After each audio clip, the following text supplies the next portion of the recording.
რეკლამა დასრულდა, ვაგრძელებ დისკუსიას.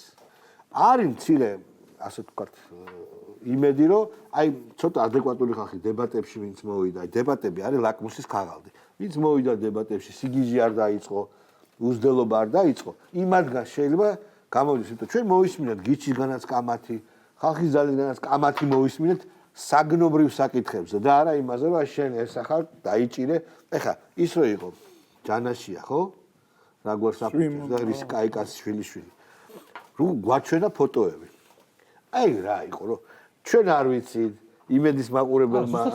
არა, არ ვიცით ვინ არის დაჭერილი. და თან ყველა რო ისროდა, იქ ყველა. ხო და მე ქვეს სწორედაც გაკეთდა, გაუშვა ფოტო, კადრი, გაუშვით ჩვენ რა დააშავა. ანუ ისეთი განცდა რომ თითქოს ჩრდილოეთ კორეაში ვარ. ჩვენ ახლა ამ ფოტოებს დავინახავთ და ვაიმე ეს რა გაკეთებია, ხო? ნუ ფეხში ისროდა დებატების დაწყების მინუსებიდან დაიწყო. შესაბამისად, ოპოზიციის პერსპექტივაზეც რო დავილაპარაკოთ. ჩვენ არ უნდა უსაზრდოთ მათ, მაგრამ აი. მოდი დავწოთ ერთი იმით, რომ არსებობს ასეთი სტრატეგია, რომ ხშირად არის რომ დავუშვათ რაღაც ფირმა თუ დაიშლება რაღაც მიმართულებას და აქცენტებს გააკეთებს სხვადასხვა და შეიძლება რომ ისინი უფრო გაძლიერდნენ და სხვადასხვა რაღაც ახალი ბაზრები აითვისონ. საქართველოში ეს ოპოზიციის შემთხვევაში ცეკვარ მუშაობს ნაცნობი მოძრაობა არის ერთი სექტორი. ეგეც არის. რომელსაც ყავს თავისი რავი რელიგიური ლიდერი და ყავს პატარა ლიდერუკები. ან რელიგიური ლიდერი ვიცით, ახლა ციხეში არის და აფრენს და რა ადეკვატურია და ყავს კიდე პატარა ლიდერუკები. ეს პატარა ლიდერუკები რომ იშლებიან, ეს ახალ ხალხს არ მატებს. ისინი მაქსიმუმ ყველაზე კარგ შემთხვევაში უკვე არსებულ ნაცნობი მოძრაობას ყოფენ ერთ რაც მოხდა ამ ბოლო არჩევნებში. რაც მოხდა გვარამიამ რო წაიო. შესაბამისად, ანუ გაერთიანების შემთხვევაში მათ მაქსიმუმ მოახერხონ ძველების თან კიდევ ერთი მომენტი ხა. მიუხედავად იმისა, რომ ნაცები არის სექტა, მათში ძალიან ბევრი მეტნაკლებად შედარებით ადეკვატური ხალხიც იყო. შესაბამისად, რომელიც დაიღალა. ხო, დაიღალა. შესაბამისად, ანუ მათი დაშლებით და გაერთიანებებით არაფერი მართლა არ იცვლება რა. ნოლის შემთხვევაში შეიძლება მიიღონ მინუსი. მინუსებში გადავიდნენ. კიდევ არის ძალიან მნიშვნელოვანი თემა. დებატებმა მართლა ბევრი რამე აჩვენა. დებატებმა პირველ რიგში ჩემთვის აჩვენა ხოლმე ვიყავი დარწმუნებული, რომ ჩვენ ქვეყანაში გვაქვს სურვილი, სულ მაგას ვიძახი, რაღაცის ლაპარაკი. აი მე გულწრფელად ვიტყვი რა, რომ ძალიან დიდი ხანია ჩემს გვერდზეც დავწერე. ძალიან დიდი ხანია მინდა სხვადასხვა თემებზე გავიგო პროფესიონალების აზრი. და აღმოაჩინე, რომ საქართველოში ეს არის პრინციპში შეუძლებელი, იმიტომ რომ თუ არის NGO სექტორთან დაკავშირებული, ყველა ზის და ფიქრობს, რომ რამე ისეთი არ თქვა, რომ გრანტი არ მომცეს და სხვა ხალხი კიდე არ არის ფაქტობრივად. და ამან გამოიწვია ის, რომ სიმონ ჯანაშია, რომელსაც 25 წელია ბრალდება, რომ არის განათლების ექსპერტი, ერთადერთ თემაზე, რომელზეც ბრალდება, რომ არის განათლების ექსპერტი მიღებული განათლება, მივიდა და რაღაც 19 წლის ლიბერალი NGO-შნიკივით რაღაცები აფრიალა. ნაცვლად იმისა, რომ ელაპარაკა თემაზე, დემაგოგია. ანუ მე რას გულისხმობ, შავა, იცი რომ საქართველოს ხელისუფლებამ აჩვენა, რომ თუ ის მოისმენს არგუმენტაციას, როგორც მაგალითად GPI-ის შემთხვევაში, მას შეუძლია უკან დაიხმევს, რომ ეს არის ანუ ბატონმა პრემიერმა თქვა, რომ ჩვენ ვეძებთ არგუმენტებს, ჩვენ ვეძებთ მოსალებებს. თან იქვე კამათის დროს პრემიერმა თქვა, რომ მოდითო საგნობრივად ვიკამათოთო და ამ ჩამოთვლილ პროფესიებში რომელია სწორი, რომელი არასწორიო, საგნობრივად გავერკვეთო და ერთხელ მაინც არა მოხვედით, ერთხელ მაინც გითხარითო და იმან ეხა არ არის აქ ამის დრო, ვიღაცა კაცმა რო უთხრა, არ ვიცი, თავთუხავ მისახე და ამისთვის მოხვედიო. ხვდები? მოხვედი, იმიტომ რომ რუსეთურე მეძახო, ნუ არ იმიტომ ეს იყო ეს აზრს დავამთავრებ, რომ ეს იყო მათი რაღაცნაირი შიდა ბაბლური რატოტლები, რომ ისინი არიან ჭკვიანები, მათ არ ჭირდებათ ამ სიჭკვიანის დამტკიცება. ეს საიდან დაიწყო, იცი? ამერიკელებმა რო უთხრეს, რომ კანონი შემოვიდა, რუსული კანონიო და განხილვაც კი პრობლემა არისო. აი მან მოხდა ეს სიტყვები რა. გაუჟდეთ თქო. მე გონი უფრო ადრიდან დაიწყო ეს. ანუ აქ თავარი პრობლემა რაც გვაჩვენა მაგ დებატებმა არის ის რომ საკმაოდ დიდი ნაწილი საჯარო სივრცეში ვინც არის არ შეუულია თურმე დებატები და არ შეუულია ლოგიკური და რაციონალური მსჯელობა რაღაცა საკითხისადმი ჭირს. სულ უნდა რაღაცა ემოციური ბუსტი, ემოციური რაღაც ნაწილი და საკუთარ ბაბლზე მუშაობა. არ არის ბაბლი საზოგადოება. ბაბლი შეიძლება იყოს უმცირესი ნაწილი ამ საზოგადოების. კი და თან აი კომფორტ ზონიდან გამოსვლა როგორც ჩანს ბევრს უჭირს. ბაბლი კომფორტის ზონაა. იქ განსხვავებული აზრი არ არის, იქ ერთ აზრზე ხართ, იქ ფსევდოელიტურობის განცდა გაქვთ. მთელი ის კომპლექსები არის, რაც ბაბს ახასიათებს და შენ ახლა გიწევს საზოგადოებასთან, ესე იგი, ურთიერთობა, რომელიც, რა ვიცი, წლების განმავლობაში არ, ესე იგი, მისულხარ, არ გაგიხილი არაფერი, მარტივად შეგელო ოპონენტებისთვის გითხრა, რომ ეს რუსეთუმია, რუსული კანონია, რუსი და აგეცილებინა თავიდან ეს ყველანაირი განხილვა და ყველანაირი დებატები.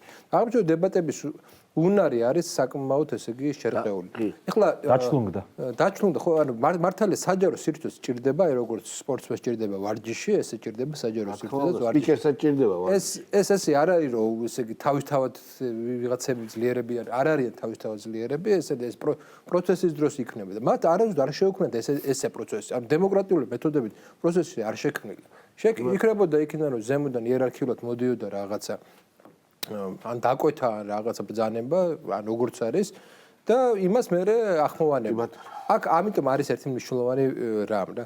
კი, ოპოზიცია ჩვენ გვჭირდება, საერთოდ გვჭირდება, მაგრამ ოპოზიცია არ ნიშნავს ახალი სახეების მოსვლას. ოპოზიცია ნიშნავს ახალი, სტრუქტურულად ახალი ძალის მოსვლას. ახალი ინსტიტუციის გაჩენას. ხო. ну, როცა ეს რევოლუციის მეხუთე ტალღა გადატყდა წელში და რაღაცნაირად ეს ბედნიერება დაგვადგა როგორც იქნა ქართველებს.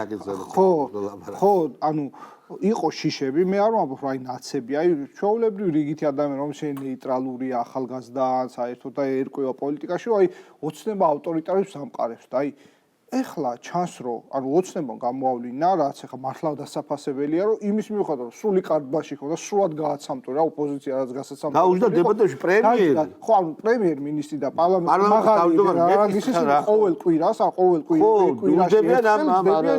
ხო ანუ ეს ნიშნავს რომ რა ვიცი პოლიტიკურად არ არაობენ ხო ანუ ეს არის ის რომ რა ვიცი ესა ჯერ ერთი რომ რაღაცნაირი მორალურ-პოლიტიკური აქტია პირველ რიგში რომ არა ავტორიტეტი ხო არა ეგ გასაგებია ისიც არის რომ არის ბრძნული გადაწყვეტილება რომ ქართულ და სახელმწიფოში არ შეიძლება რომ იმ ტიპის მოჭიმულობაში ვიცხოვროთ როგორც ცხოვრობდით იმ რევოლუციურ მომენტში და მე მგონია რომ ასევე ის ადამიანები ახალგაზრდა ოპოზიციონერი პოლიტიკოსები ვისაც მართლა აურიეს თავი ვიღაცეებმა რაღაცა ცოტა ჩვენც ანუ მე არ ხა ცუდად გამოვიდა რაღაცა გავათავისუფლეთ ალბათ იმით რომ აი რევოლუციურ სიშლეგეში აღარ ექნება და დაждდებიან ეხა მე დარწმუნებული ვარ რომ ის რევოლუციური ტალღა რომ გაგრძელებული ყოფილიყო ეს დებატებში ისინი არც მოვიდოდნენ ეხა ხო ხვდები რაღაცა მარცხი უნდა განიცადო ალბათ რამდენჯერ რომ მიხვდე რომ ეს არასოდეს ადგახარ და რამდენიმე მათგანი მიხვდა ამას და რა ვიცი მართლა ქართველები მართლა პოლიფონიის კულტურა ვარ და მგონია რომ ამ იმაში რაღაცა სახელმწიფოებრივი კლასიკათეს გამოვადნობს კი ბატონო ეგენ ვერ მიხვდებიან ან უკვე მიხვდარები არიან მაგრამ ეგ არის ხვედრი აგენტის სანამ დაჭირდებათ იქ დამფინანსებლებს მანამდე ეგენი იქნებიან მაგ მდგომარეობაში, მაგ პოლიტიკურ პოზაში. გამთავრებულია, მაგათ ფედი უკვე გადაწყვეტილია. ანუ ეგენი პოლიტიკისთვის, მომავალი შემდგომი პოლიტიკისთვის არ ვარგანან. აქ თავარი რა არის იცით რომ მაგათი მხარდამჭერები რომარიან ისინი უნდა მოიყვანო აზზე, ანუ ისინი უნდა გახდნენ ქვეყნისთვის სასარგებლო, პოლიტიკისთვის სასარგებლო და რაღაცა ღირებულ გადაწყვეტილებებში უნდა ჩართო. ანუ როგორც იცი, უნდა იფიქრონ და რეალურად რაღაცა იკამათონ. ანუ გადაწყვეტილებას როცა მიიღებენ, რაღაცა უნდა განსაჯონ და ანალიზის უნარი უნდა დაუბრუნდეს ამ საზოგადოებას. ეხლა თუნდაც ავიღოთ პრემიერის დებატი აი როდესაც განათლების სფეროს წარმომადგენლები რეფორმასთან დაკავშირებით იყვნენ ხო? ახლა ხო ყველა ვნახეთ რომ რაღაცა ისეთი დელეგაციით იყვნენ წარმომადგენლობითი დელეგაციით იყვნენ მისულები, მაგრამ ისიც ვნახეთ რომ წარმოიდგინეთ იურისტმა, პროფესიით იურისტმა ალბათ ზოგიერთ მათგანს პრემიერის ასაკის გამოცდილება ჰქონდა განათლებასთან საქმეში კი თავის მარტო საქმეში თავი დავანება თავიანთ როგორც გინდა ის მოედანზე, თავის სფეროში მოუგო ჩვეულებრივად რანაირად შეიძლება ვერ წარმომიდგენია. მე ნერვიულობდნენ მაგას. ვერ წარმომიდგენია უბრალოდ ამხელა გამოცდილების მქონე ადამიანი, წარმოვიდგინე 50 წელი რომ უნივერსიტეტში როგორ და სულ რაღაცა რეფორმე ანუ წარმოდგენა არ ქონდათ რაზე დაობ რა უნდა გაეკეთებინათ და ჯერ ერთი რომ საკითხის შესწავლილი არ ქონდათ პასუხისგებლობის დონე ნახე პასუხისგებლობის დონე მიდიან საქვეყნოდ სალაპარაკოდ მიდიან დასაკნინებლად რეფორმისა და მომზადებული არც ერთი არის რა არის რაშია რეფორმა სადებატოდ არ ვარ მოსული სადებატოდ დებატებს თავი დავანებოთ კაცო შენ როგორც ვინმემ დაინახეთ რომელიმე იქ პროფესიონალი იყო როგორც თქვა რომელიმე საკითხთან განათლების სფეროსთან დაკავშირებით პოლიტიკურად ანგაჟირებული რომელიმე ერთიც თქვა ყველაზე ასაკოვანიც განცხადებას აკეთებდა იმასთან დაკავშირებით რომ მთავრობას ლანძღავდა მეორეც მესამეც და ასე შემდეგ ანუ იმას კი არ უყურებს ახლა მათი ამორჩეველი რატომ დავიწყეს ხო მათი ამორჩეველი იმას კი არ უყურებს რომ სუსტები იყვნენ ზოგიერთმა კი აღნიშნა რომ რაღაცა სხვები რატოო და იქიდან უცრუდა ხო და იმედები როგორი არგუმენტი ხონდა ხო ეხა ისო რა ქვია დემაგოგიაში ვერ აჯობესო ის პრემიერზე აბა პრემიერი არ ყოფილიყო და სხვა ნებისმიერ და ესო ანუ იმას კი რა ფიქსირებენ როგორი მომზადებულია პრემიერი რომ დაჟდა ეგ არის მაგარი უყურე თავი დავანო მაგდენი სადიციან კაცო ანუ ხო ობიექტური შემფასებელი თუ ხარ და შენი ქვეყნის ბედი გაღელვებს და კაი არ მოგეწონა შენები. იმას რო უყურებ, ხო შენი პოლიტიკური ოპონენტია, მაგრამ მოდი ხართველებს სულ ქონდა ხოლმე, რომ აღიარება შეგვეძლო მოწინააღმდეგის და მტერსაც კი აღიარებდნენ მისი ვაჟკაცობით და ასე მაშინ ნუ განათლებასთან დაკავშირებით მას შორს და დღეს უყურებ შედალოცვილო ამ დონეზე მომზადებული კაცი. პროფესორ მასწავლებლებს ანუ ესე რომ თქვა ხმარ ამოგაღებინათ თქვენს თემებთან დაკავშირებით და ეს საკითხი რატო იმას არ უყურებთ ვინმე ამ საკითხთან დაკავშირებით მომზადებას როგორ წვრილად იყო ჩასული ყველა ჩაშლილ ქვეთავთან დაკავშირებით ამას ხო ეს ხო არ იყო ერთ კვირაში მომზადებული საკითხი ეს მარტო ნაფიქრი არ არის სამუშაოც არის ჩატარებული ნაფიქრია ბევრი ხალხი ანუ ჩვენ რომ რაღაცა გადავთვალოთ იმ დროს როდესაც აქ რევოლუციური პროცესები მიმდინარეობდა საქართველოში აშკარად რევოლუციური პროცესები ომი ხო ეს ხალხი ჩართული იყო მთავრობის წევრები და განსაკუთრებით პრემიერი როგორ შეიძლება ეხა ანუ რამდენ რამეში იყო განათლებასთან დაკავშირებით აგერ ვაჭრო ფასებთან დაკავშირებით ანუ ყველაფერთან დაკავშირებით ისე ღრმათ არის ჩახედილი რომ უბრალოდ შენი ქვეყნის მოქალაქეს უნდა სიამოვნებდეს და გეამაყებოდეს რომ თუ რამე პრობლემაა სპეციალისტი თუ ხარ მიდი ეკამათე ამ დონეზე მომზადებული ქვეყნის პრემიერ-მინისტრი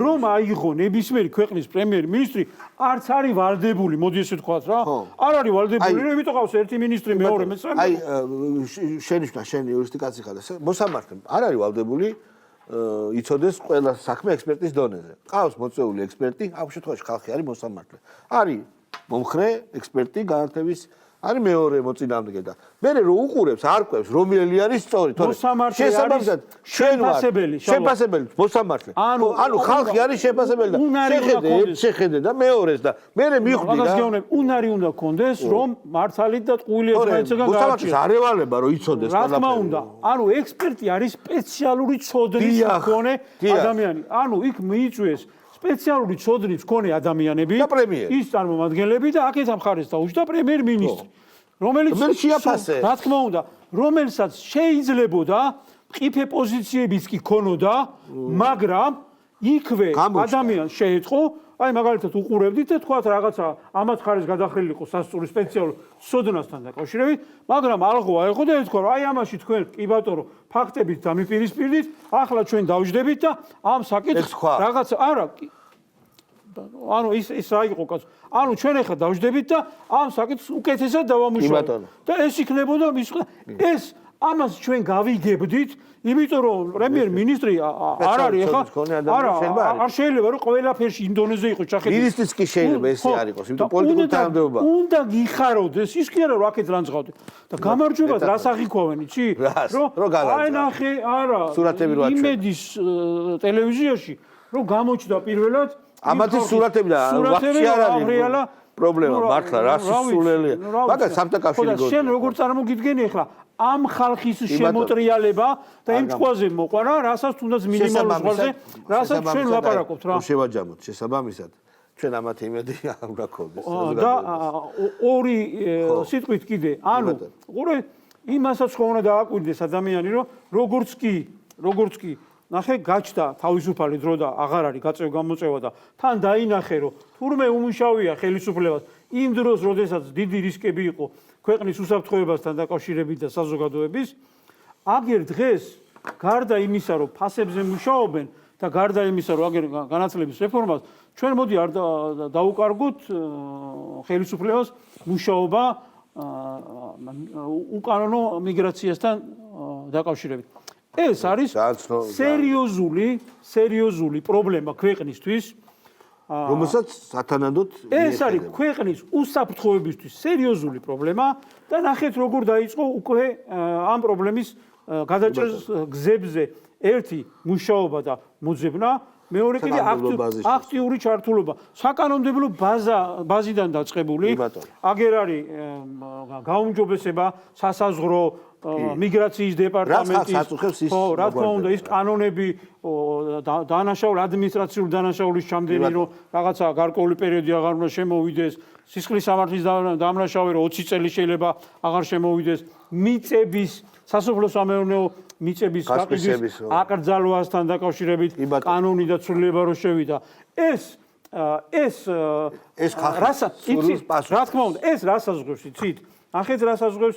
ერთი აგერ არის ბატონო ნარკოტიკების როგორ გახშირებული ბრძოლა ერთია რა თქმა უნდა ამასთან დაკავშირებით მილიონჯერ აგვიღნიშნოს მაგრამ მიგრაცია როცა ხდება უკონტროლო როცა არის ხო შესაბამისად მეტნაკლებად უკონტროლოა ის ორგანიზებული დანაშაულები როგორც არის თუნდაც აი რაღაცა ნარკოტიკები კონტრაბანდა და უამრავი დანაშაული ეს ხო ქვეყნის უსაფრთხოებისათვის ბრძოლა არის ამიტომ საზოგადოებას იმ ნაწილს უნდა ვთხოვოთ რომ რაღაცა ცოტა პრაგმატულად იფიქრონ და იაზრონ და ეს რაღაცა ზიზი და სიძულვილი იმასთან დაკავშირებით ის თავრობაა და მე მინდა რომ ნაციონალური მოძრაობა იყოს ხელისუფლებაში ეს აღარ მოხდება და რაღაცნაირად უნდა აღიქვან და შეეგუბრონ ამ ყველაფერს შეიძლება ესე რომ არ აღიქვათ თქვენ შეგექმნათ რეალობასთან მიმართებაში თქვენს ბავშვი პრობლემები შეეჯახეთ. დიდი მადლობა იმისთვის რომ გიყურებთ მეგობრებო ჩვენ ერთმანეთს შევხვდებით მომავალ შაბათს.